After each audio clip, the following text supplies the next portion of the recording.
मुंबईच्या माजी महापौर किशोरीताई पेडणेकर ह्या वरळी इथल्या शाखेमध्ये दाखल झालेले आहेत।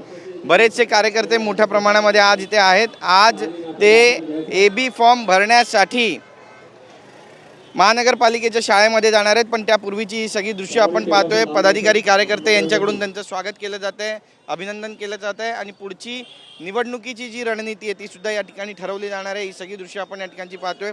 कार्यकर्त्यांमध्ये उत्साहाचं आनंदाचं वातावरण आहे ते सुद्धा आपण या ठिकाणी स्पष्टपणे पाहतोय। आणि या प्रभागातून आता किशोरीताई पेडणेकर यांना तिकीट मिळालेलं आहे आणि आपण पाहतोय की कशा पद्धतीने जे पदाधिकारी आहेत, कार्यकर्ते आहेत ते सुद्धा आता त्यांना भेटण्यासाठी या ठिकाणी पोहोचत आहेत।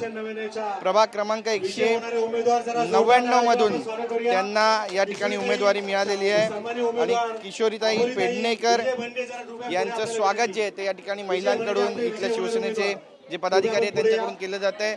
शिवसेना आणि मनसे युतीच्या अधिकृत त्या उमेदवार आहेत आणि सगळी दृश्य आपण पाहतोय या ठिकाणी की जे वरळीचे पदाधिकारी आहेत, कार्यकर्ते आहेत, तर त्यांच्याकडून किशोरी पेडणेकर यांचं स्वागत या ठिकाणी केलं जात आहे आणि शुभेच्छा सुद्धा दिल्या जात आहेत। एकंदरीतच किशोरी पेडणेकर यांची आता पुढची घोडदौड कशा पद्धतीची असणार आहे हे सुद्धा पाहणं तितकंच महत्त्वाचं ठरणार आहे। आपण पाहतोय की वरळी विधानसभेबद्दल जर बोललं गेलं तर या ठिकाणी बऱ्याच प्रमाणामध्ये कार्यकर्त्यांमध्ये नाराजी असं बोललं जात होतं, मात्र ही सगळी नाराजी संपवून कुठेतरी किशोरी पेडणेकर यांचा पुन्हा एकदा विचार ठाकरे यांनी केलेला आहे, उद्धव ठाकरे यांनी केलेला आहे आणि त्यांना एबी फॉर्म जे ते सुद्धा या ठिकाणी देण्यात आलेलं आहे। आता जे शाखा आहे वरळी नाक्यावरती जी शाखा आहे त्या शाखेमध्ये किशोरी पेडणेकर या दाखल झालेल्या आहेत आणि त्या ठिकाणी आपण पाहतोय की त्यांची जी बातचीत आहे ती सुद्धा या ठिकाणी होताना आपल्याला पाहायला मिळते। आपण थेट ताईंकडे जाणार आहोत आणि ताईंशी बातचीत करणार आहोत। ताई,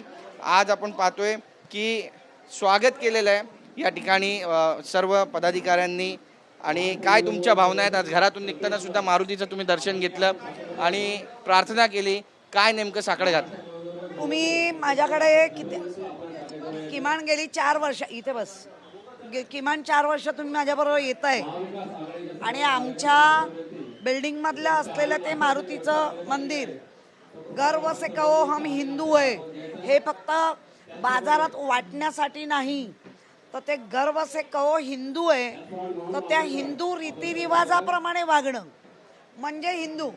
तर ते आम्ही नेहमीच दररोज सकाळ संध्याकाळ बत्ती असते, म्हणजे तेलाची बत्ती असते, दिवा असतो आणि त्यालाच आम्ही बाबा तुझी भक्ती, तुझी शक्ती, तुझी युक्ती, ही सगळी प्रचंड ताकद ही आम्हाला लाभो, हेच मागणं असतं। 8 वर्षानंतर या निवडणुका होत आहेत। कोविडमध्ये तुम्ही जे काम केलं ते संपूर्ण मुंबईने देखील पाहिलं, त्याची दखल देखील वर्ल्ड हेल्थ ऑर्गनायझेशनकडून घेण्यात आली।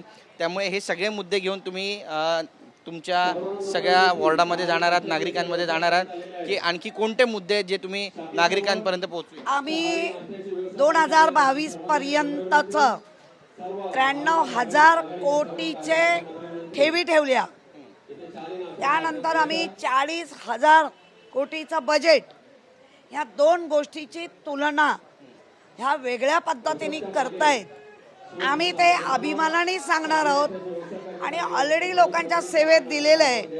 सेवेत दिल्यानंतर जे आता एक उदाहरण, ज्या आमच्या BSTची बस ही 5 किलोमीटरला 5 रुपये, 10 किलोमीटरला 10 असं जे होतं, अगदी छोटं उदाहरण आहे, भरपूर आहेत उदाहरणं कशी महापालिका 4 वर्षात लुटली।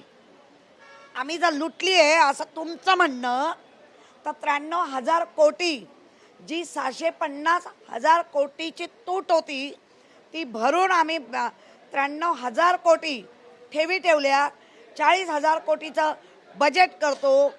त्यामध्ये एकही दिवस आम्ही कोणाचे पगार नाही अडवले, त्यांची पेन्शन नाही अडवली आणि आम्हाला तुम्ही सांगणार मग तुमचं नागपूर काय, तुमचा ठाणा काय, जिथे जिथे तुमची सत्ता आहे तिथल्या महापालिकेचा आम्ही बरोबरी करणार। आता नक्कीच ताई, एक महत्त्वाचा प्रश्न असा पण आहे की केवळ विकासाच्या मुद्द्यावर ही निवडणूक होणार आहे का असं तुम्हाला वाटतं? कारण ज्या पद्धतीनं अमित साटम आरोप करतायत, अमित साटम म्हणतायत की मामूंची टोळी सक्रिय झालेली आहे, आशिष शेलार म्हणतायत की कोणत्या गल्ली मोहल्ल्यातला तुमचा महापौर असेल? मला कळलं मामू आतापर्यंत मला माहिती आहे किंवा लोक बोलतात ते फडणवीस साहेबांना म्हणतात असं ऐकून होतो. बघा ना, म्हणजे तुम्ही मागचे हे का ते फडणवीसालाच विचारतात असतील तर ओके.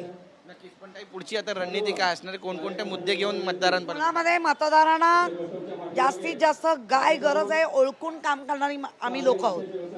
त्यामुळे रणनीती मतदारांबरोबर नाही, पण हे घाणेरडे आरोप करून जी नीती वापरतायत आणि ते जर आपण म्हणतो ना हा आयोग तो आयोग नीती आयोग सगळ्या आयोगानं खिशात घातलंय, ते आता त्यांना सगळ्यांना खिशातनं बाहेर काढायचं. आदित्य ठाकरे यांचा मतदारसंघ आहे, त्यामुळे ते तुमच्या प्रचारामध्ये दिसणार का? आणि इथली जी नाराजी आहे ती कमी होणार आहे का? कशा पद्धतीनं लोकांपर्यंत पोहोचणार आहे? एक तर आपणही चुकीचे प्रश्न विचारू नका. कुठल्या वॉर्डमध्ये नाराजी नाही, भाजपमध्ये नाराजी नाही, शिंदे गुटमध्ये नाराजी नाही, सगळीकडे नाराजी आहे. कोण नाराजांना क्षमा करून किंवा त्यांना समजावून, आणि आमच्या उद्धवजींचा तो हातखंड आहे, राजजींचा हातखंड आहे. वारंवार सत्ताधारी म्हणतायत की मुंबईचा जो महापौर आहे तो महायुतीचा होईल, याकडे कसं पाहता? नाही, आता बघा आपापल्या पक्षातल्या कार्यकर्त्यांना मोटिवेट करण्यासाठी बरोबर आहे त्यांचं, पण ते बरोबर असले तरी महापौर मात्र उद्धवचाच आघाडीचाच, जे आम्ही युती महाआघाडी केली आहे त्याचाच बसणार. दोन्ही ठाकरे बंधू एकत्र आले, जमेची बाजू आहे सगळ्या शिवसेनेच्या उमेदवारांसाठी. 100% जमेची बाजू, 100%. आमच्याशी बातचीत केल्याबद्दल. तर बघितलं, आपला विश्वास या ठिकाणी किशोरीताई पेडणेकर यांनी व्यक्त केलेला आहे. ठाकरे बंधूंचाच महापौर हा मुंबई महापालिकेमध्ये बसणार असा विश्वास ते व्यक्त करतात. एकंदरीतच या महानगरपालिका निवडणुकांमध्ये काय काय घडणार आहे हे पाहणं महत्त्वाचं ठरेल. कॅमेरा पर्सन योगेश गुरवचा, गिरीश गायकवाड, TV9 मराठी, मुंबई.